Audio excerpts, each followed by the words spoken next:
Bonjour à tous, moi c'est Amaya. Donc voilà, je vais vous parler de mon témoignage. Donc moi j'ai 31 ans et donc en 2007, donc il y a presque 14 ans, j'ai donné ma vie à Christ. Donc en fait moi j'ai grandi avec des parents divorcés, une maman pas du tout chrétienne et un papa chrétien. Donc je vivais chez ma mère. Et donc à l'âge de 7 ans, donc je vivais à Paris. À l'âge de 7 ans, je suis allée à Montpellier avec ma mère et ma sœur. Donc j'ai grandi comme ça avec une maman pas chrétienne et mon père qui m'emmenait de temps en temps quand il venait me voir à l'église. Je connaissais Jésus par mon père. J'y croyais en tant qu'enfant, j'avais fait déjà des rêves, des choses comme ça. Mais j'étais encore une enfant. Et quand j'étais chez ma mère, j'étais un autre enfant, on va dire.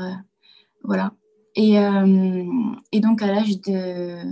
Enfin, en grandissant à l'école, j'ai vécu pas mal de moqueries parce que j'étais parisienne, ma mère était pauvre, j'étais entourée de personnes qui avaient quand même de l'argent. Et puis, moi, ma mère et ma soeur, on était pauvres. Donc, j'avais déjà une frustration. J'ai grandi avec ça. Et je voyais les gens autour de moi qui étaient très famille, le papa et les mamans ensemble. Et moi, j'étais seule avec ma mère et ma soeur. Donc, j'avais cette frustration. Et déjà, dès petite, je rêvais d'avoir une famille. Je rêvais d'avoir une famille et de construire ma famille. Et en grandissant à l'adolescence, ça s'est approfondi. J'avais vraiment envie de fonder une famille. Et en même temps, donc, je suis arrivée à l'adolescence. Du coup, je commençais à m'intéresser au sport de combat. Et même si on ne dirait pas comme ça, j'ai fait du taekwondo à haut niveau. Et puis, si on m'embêtait, j'hésitais pas à taper. J'hésitais pas aussi à voler dans les magasins parce que comme j'avais pas d'argent, je volais. Et donc j'étais comme ça. Et puis je pensais être chrétienne parce que je croyais quand même en Jésus.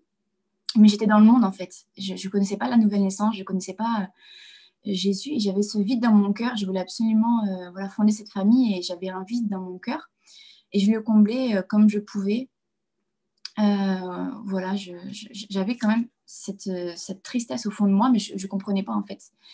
Et, et à chaque fois que j'essaie d'être heureuse, en fait, mon but à moi, c'était d'être heureuse. Vraiment, je dis, je veux être heureuse, je veux rencontrer la bonne personne et je serai heureuse. Et donc, et puis j'ai évolué comme ça de mes 15, 16, 17 ans jusqu'à 18 ans. Et j'étais toujours insatisfaite. Même si, voilà, j'avais, on va dire, pas de gros malheurs qui me tombaient dessus, mais j'étais toujours insatisfaite de ma vie et j'étais malheureuse, mais vraiment malheureuse. Pourtant, j'avais que 18 ans. Et un jour, il y a un ami qui m'a amenée dans une église et je venais de gagner la coupe je crois, c'était dans le sud, à Marseille. J'avais gagné, j'étais même arrivée première de taekwondo et au fond de moi, je savais qu'il y avait la réunion ce soir. Et il fallait que j'aille à cette réunion. Donc, j'ai dit à ma mère à l'époque, vite, il faut qu'on parte. Et mon entraîneur de l'époque m'avait dit, mais pourquoi tu pars maintenant? Tu vas recevoir ta médaille. Et lui-même ne savait pas que j'étais arrivée première parce qu'il y avait d'autres personnes en même temps qui avaient les mêmes combats en même temps. Et donc, il a même été surpris que je parte parce qu'il croyait que j'avais perdu le combat alors que j'étais arrivée première. Et il avait été surpris. Il m'a dit, pourquoi tu pars aussi vite? Il a jamais su pourquoi j'étais partie aussi vite ce soir-là. Et je savais qu'il y avait une réunion, que j'avais un rendez-vous avec Dieu. Et je suis allée à la réunion ce soir-là, et le pasteur a prêché. Et là, j'ai fondu en larmes. J'avais écouté des prédications souvent avec mon père et tout, mais là, ce jour-là, j'ai fondu en larmes. J'ai senti vraiment Dieu me visiter et j'ai senti vraiment la présence de Dieu et son amour. Et c'est venu sur moi comme ça. Et là, ce soir-là, je suis née de nouveau dans une église Vie et Lumière. et, euh, et donc, j'ai donné mon cœur à Dieu, j'ai levé ma main à l'appel et j'ai été complètement comme la Bible dit, né de nouveau, c'est-à-dire que le Saint-Esprit est venu habiter en moi, il a changé mon cœur. Et dès le lendemain, j'ai rendu tout ce que j'avais volé, même à des filles et tout, j'ai tout rendu. Il y avait même des filles que j'avais, avec qui je m'étais battue, qui voulaient se venger. Elles étaient venues me voir et j'ai dit non, mais maintenant je suis chrétienne, je te demande pardon. J'étais vraiment née de nouveau, j'étais une autre personne. Et, euh, et finalement, tout est rentré dans l'ordre au fur et à mesure. Au début, il y avait quelques combats quand même. Donc voilà, et puis j'ai grandi comme ça, enfin j'ai continué comme ça depuis que je me suis convertie. Donc j'ai commencé à prier, donc à louer le Seigneur, à lire la Bible. Et au fur et à mesure, donc donc j'ai comme ça évolué dans ma foi. Et en fait, c'est allé de gloire en gloire. J'ai attendu quand même longtemps avant d'être baptisée du Saint-Esprit. J'ai attendu 4 ans et ensuite je ne parlais pas en langue, mais j'ai mis au moins 8 ans pour parler en langue. Donc ça a été tout un processus parce que j'avais des blessures, j'avais mon caractère, j'avais ma façon de penser. Et moi, j'étais du genre leader, donc du coup, je ne me laissais pas vraiment faire par Dieu. Donc je prenais mes propres décisions. Même si j'aimais Dieu, même si Dieu m'avertissait, une fois j'ai pris une décision importante alors que Dieu m'avait dit tes projets, c'est pas les miens. Et du coup, je me suis mise dans une mauvaise situation qui a duré plusieurs années, dont Dieu m'a sortie par sa grâce. Et en fait, au fur et à mesure du temps, je me suis rendu compte qu'il m'a façonnée parce que j'étais comme du granit au lieu d'être de l'argile et il m'a taillée et il m'a aidé en fait à comprendre que en écoutant, en lui obéissant, en fait, j'étais en sécurité. Et au fur et à mesure des années, donc il a commencé à me sortir de certaines situations dans lesquelles je m'étais mise. Il a commencé à me bénir, à me donner vraiment cette soif de vouloir le connaître plus, parce que même si j'avais reçu le Saint-Esprit, même si j'avais reçu le baptême du Saint-Esprit, je ne l'entendais pas vraiment, en fait, et j'étais pas à l'écoute, en fait. Et il a commencé à me parler, à me révéler des choses. Et au fur et à mesure du temps qui a passé, j'entendais distinctement sa voix dans mon esprit, et il me disait, il va se passer ça, il va se passer ça dans ta vie, il va se passer ça. Et, euh, et puis jusqu'à un moment donné où je me suis rendu compte que mon cœur n'était pas totalement guéri. Même s'il m'avait sauvée, même si j'avais la joie en lui, j'avais quand même ce désir au fond de moi de fonder cette famille. Et je n'avais pas trouvé ma satisfaction complète en lui. Et donc, à partir de ce moment-là, j'ai demandé au Seigneur de guérir mon cœur. Et j'ai prié pour ça. Et j'ai prié pour la guérison de mon cœur. Et quand j'ai prié pour ça, je me suis rendu compte au fur et à mesure que j'avais de moins en moins, je cherchais moins en fait à me marier, je cherchais moins à combler ce vide par un homme. Et je me suis rendu compte, au bout d'un moment donné, j'ai dit au Seigneur, Seigneur, si c'est ta volonté, je suis prête à renoncer au mariage et juste à te suivre. Et à partir de ce moment-là, le Seigneur m'a dit, vraiment très fort dans mon cœur, et il m'a dit, tu es guérie. Et là, il m'a montré mon mari, donc qui est mon mari actuel. Il m'a montré de façon surnaturelle, parce que quand Dieu parle, il parle vraiment surnaturellement, alors que je ne m'y attendais vraiment pas. C'était vraiment une surprise. Il m'a montré de différentes manières, en songe, et puis à lui aussi en même temps. Donc, c'était vraiment extraordinaire. Et au fur et à mesure de ces années en Christ, il y a eu des combats, il y a eu des difficultés, il y a eu des épreuves, parce que comme la pluie tombe sur le juste, il tombe aussi sur l'injuste. Et donc sur les chrétiens comme sur les non-chrétiens, mais on voit là vraiment une différence quand on a le Seigneur. Il nous donne toujours une parole. Il nous dit, ne t'inquiète pas, ce qui t'arrive, c'est normal. J'ai prévu la solution. Et à chaque fois que j'ai eu des difficultés, parce que même si en tant que chrétien, on est confronté aux difficultés, on a toujours cette espérance que Dieu va répondre à nos prières. Et j'ai un passage pour certaines personnes qui écoutent ce direct.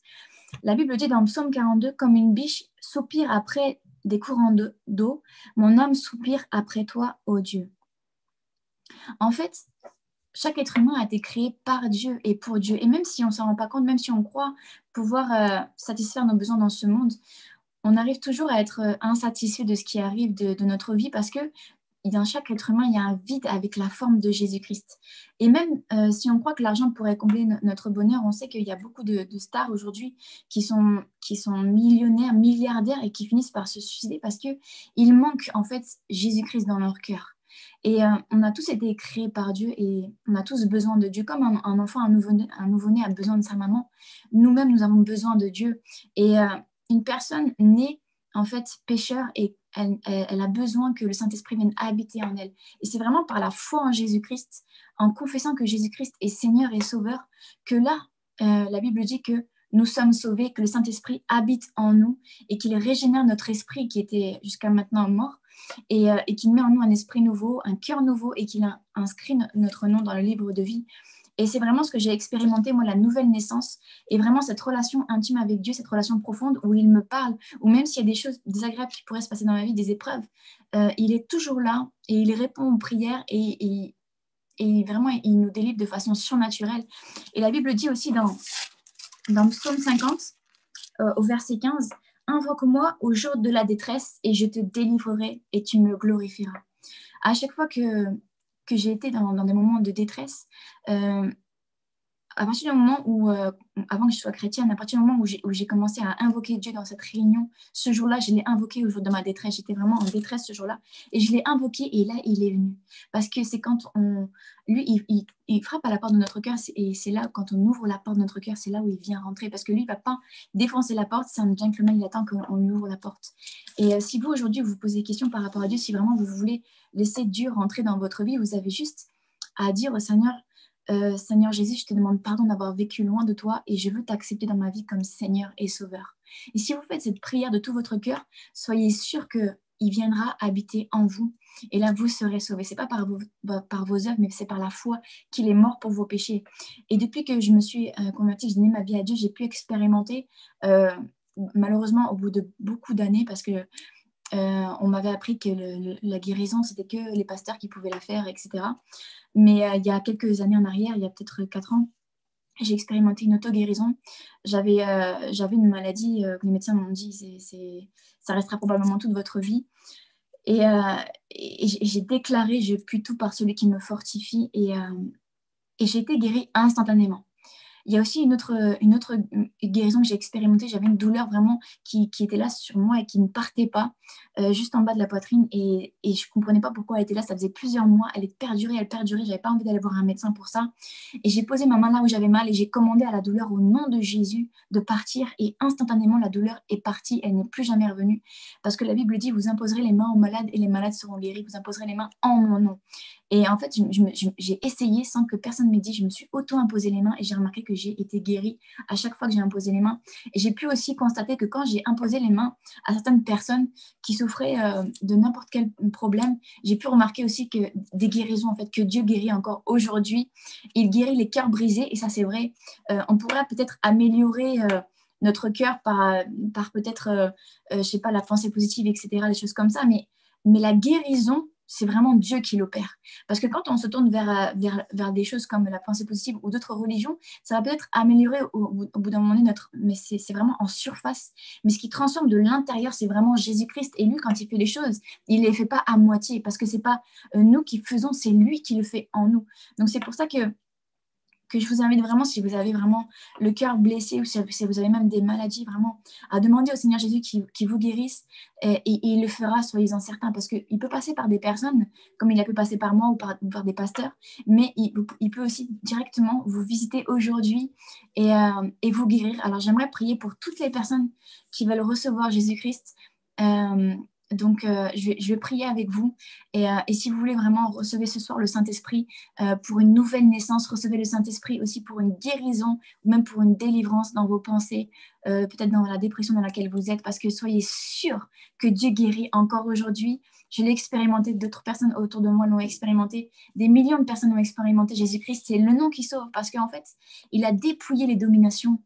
C'est-à-dire que quand il est mort à la croix, il a pris toutes les maladies, il a pris toutes les infirmités, il a pris toutes les maladies, que ce soit au niveau de l'âme, de votre âme, de votre corps, de votre esprit, il a pris tout à la croix et il les a dépouillés parce qu'il n'avait jamais péché, donc il est ressuscité, la mort n'a pas pu le retenir. C'est pour ça que aujourd'hui, quand on confesse son nom, il peut vous rendre libre.